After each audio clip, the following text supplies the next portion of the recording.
side of the light guitar, two sparkling eyes that is dear, two eyes as darkly bright as love's own star. There on the casement ledge where day was on, a tiny hand was lightly laid, a face looked out as from the river shore, there stood a tender serenade, rang a lover's happy song, light and low from shore to shore, but the river flowed along, the wind nevermore. Preparatory to anything else,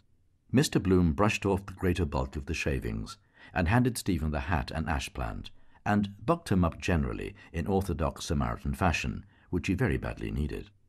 His, Stephen's, mind was not exactly what you would call wandering, but a bit unsteady, and on his expressed desire for some beverage to drink, Mr. Bloom, in view of the hour it was, and there being no pumps of Vartry water available for their ablutions, let alone drinking purposes, hit upon an expedient by suggesting, off the reel, the propriety of the cabman's shelter, as it was called, hardly a stone's throw away near Butt Bridge, where they might hit upon some drinkables in the shape of milk and soda or a mineral.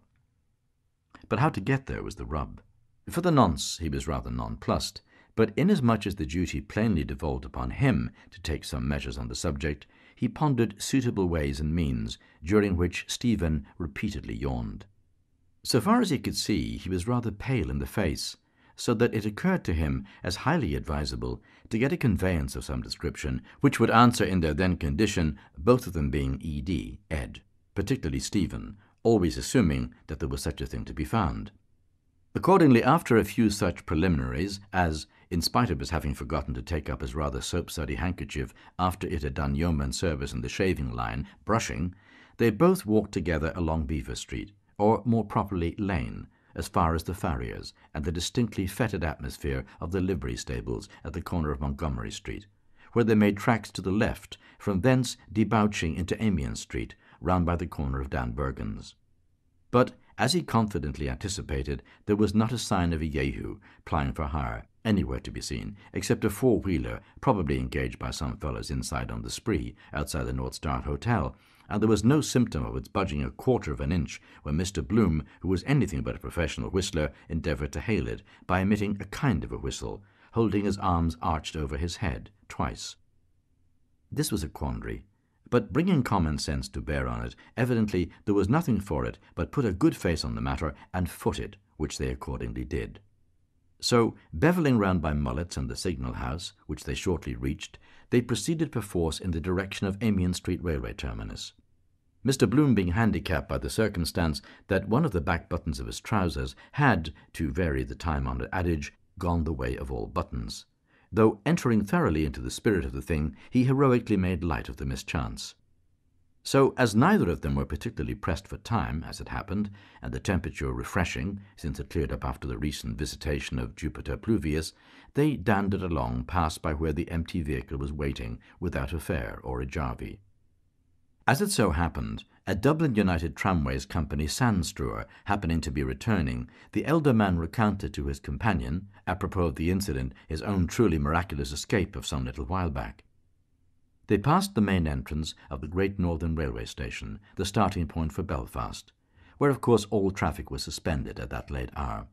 and passing the back door of the Morgue, a not very enticing locality, not to say gruesome to a degree, more especially at night, ultimately gained the Dock Tavern, and in due course turned into Store Street, famous for its C Division police station.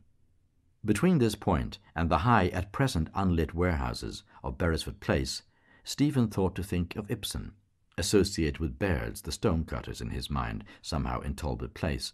first turning on the right, while the other, who was acting as his fidus Achates, inhaled with internal satisfaction the smell of James Rourke's City Bakery, situated quite close to where they were, the very palatable odour indeed of our daily bread, of all commodities of the public the primary and most indispensable. Bread, the staff of life, earn your bread, oh tell me where is fancy bread? At Rourke's the baker's, it is said. En route, To his taciturn and, not to put too fine a point on it, not yet perfectly sober companion, Mr. Bloom, who at all events was in complete possession of his faculties, never more so, in fact disgustingly sober, spoke a word of caution re the dangers of Night-Town, women of ill fame, and swell mobsmen, which, barely permissible once in a while, though not as a habitual practice, was of the nature of a regular death-trap for young fellows of his age, particularly if they had acquired drinking habits under the influence of liquor, unless you knew a little jiu-jitsu for every contingency, as even a fellow on the broad of his back could administer a nasty kick if you didn't look out.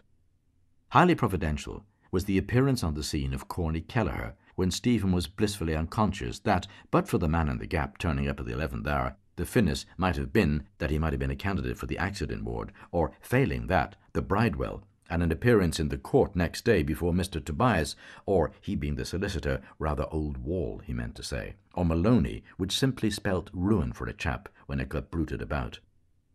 The reason he mentioned the fact was that a lot of those policemen whom he cordially disliked were admittedly unscrupulous in the service of the Crown, and, as Mr. Bloom put it, recalling a case or two in the A Division in Clanbrassil Street, prepared to swear a hole through a 10-gallon pot. Never on the spot when wanted, but in quiet parts of the city, Pembroke Road for example, the guardians of the law were well in evidence, the obvious reason being they were paid to protect the upper classes. Another thing he commented on was equipping soldiers with firearms or sidearms of any description, liable to go off at any time, which was tantamount to inciting them against civilians should by any chance they fall out over anything. You frittered away your time, he very sensibly maintained, and health, and also character, besides which the squander mania of the thing, fast women of the demi-monde ran away with a lot of LSD into the bargain, and the greatest danger of all was who you got drunk with, though, touching the much-vexed question of stimulants, he relished a glass of choice old wine in season as both nourishing and blood-making, and possessing aperient virtues, notably a good Burgundy, which he was a staunch believer in, still never beyond a certain point where he invariably drew the line, as it simply led to trouble all round, to say nothing of your being at the tender mercy of others practically. Most of all, he commented adversely on the desertion of Stephen by all his pub-hunting confrere but one, a most glaring piece of ratting on the part of his brother medicos under all the circs. "And that one was Judas," said Stephen, who up to then had said nothing whatsoever of any kind. Discussing these and kindred topics, they made a bee-line across the back of the custom-house and passed under the loop-line bridge, when a brazier of coke burning in front of a sentry-box, or something like one, attracted their rather lagging footsteps. Stephen, of his own accord, stopped for no special reason to look at the heap of barren cobblestones, and by the light emanating from the brazier he could just make out the darker figure of the corporation watchman inside the gloom of the sentry-box. He began to remember that this had happened, or had been mentioned as having happened, before, but it cost him no small effort before he remembered that he recognized in the sentry a quondam friend of his father's, Gumley. To avoid a meeting, he drew nearer to the pillars of the railway bridge.